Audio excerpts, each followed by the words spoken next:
अगर आप कभी सोचते हैं कि अमेरिका में रहने वाले इंडियंस को लेकर डेटा में हमेशा एक अलग पिक्चर क्यों दिखती है, तो आज का ये वीडियो आपके लिए है।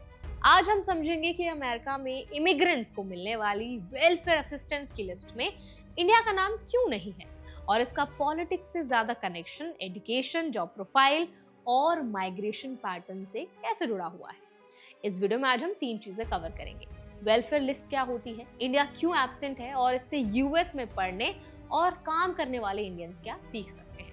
तो चलिए फिर जल्दी से वीडियो को स्टार्ट कर देते हैं। हाय, मेरा नाम है वर्षा दुबे और आप मुझे देख रहे हैं एनडीटी टेक एड पर।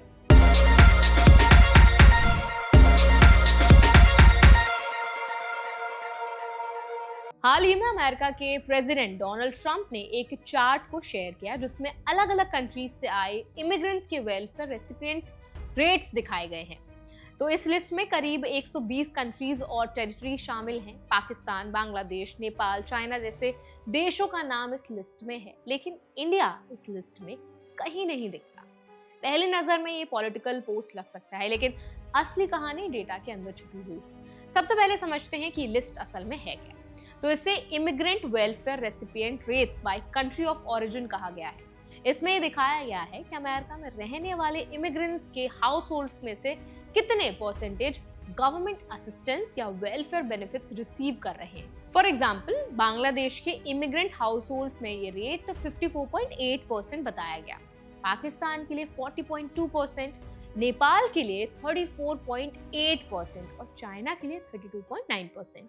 इंडिया का नाम इस लिस्ट में नहीं है, यानी Indian immigrants house holds welfare recipient में सिग्निफिकेंट संख्या में शामिल नहीं है।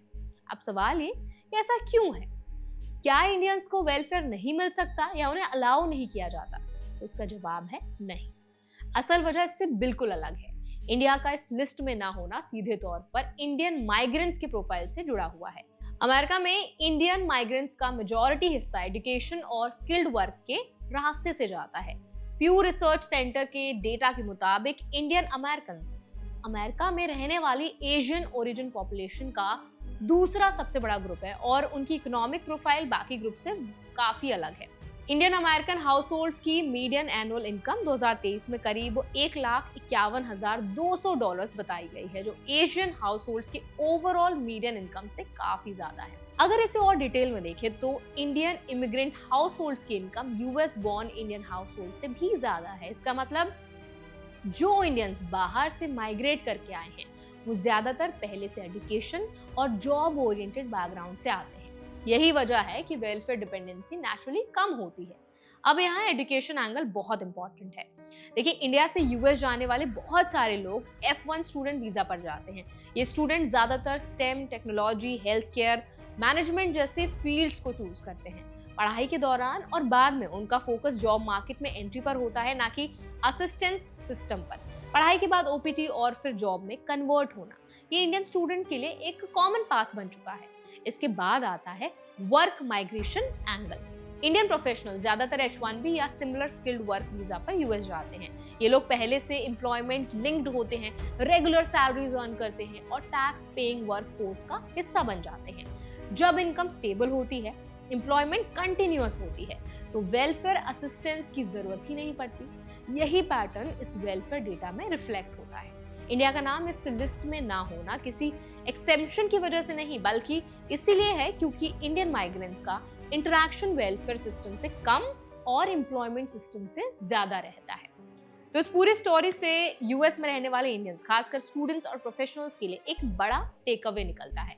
अमेरिका में इमिग्रेशन सिर्फ एंट्री का इशू नहीं है, बल्कि प्रोफाइल और कंप्लायंस का गेम है। एजुकेशन, स्किल, इनकम और टैक्स हिस्ट्री, ये सारी चीजें लॉन्ग टर्म स्टेबिलिटी तय करती हैं।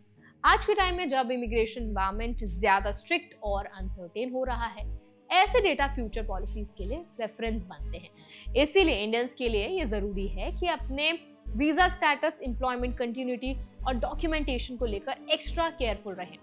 पढ़ाई हो या जॉब, हर स्टेज पर लीगल कंप्लायंस और रिकॉर्ड क्लैरिटी बहुत ज्यादा इंपॉर्टेंट हो जाती है। ये वीडियो किसी कंट्री को कंपेयर करने या पॉलिटिकल नैरेटिव बनाने के लिए बिल्कुल भी नहीं है।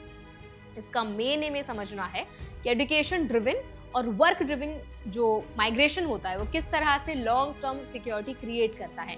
इंडिया का वेलफेयर लिस्ट में ना होना इसी माइग्रेशन मॉडल का रिजल्ट है। अब देखिए आप क्या सोचते हैं, आपका क्या व्यू पॉइंट है वो आप हमें जरूर बताएं कमेंट सेक्शन में। फिलहाल आज की वीडियो में बस इतना ही, हम आपको फिर मिलेंगे एक और नई वीडियो में। तब तक के लिए हमारे चैनल को जरूर सब्सक्राइब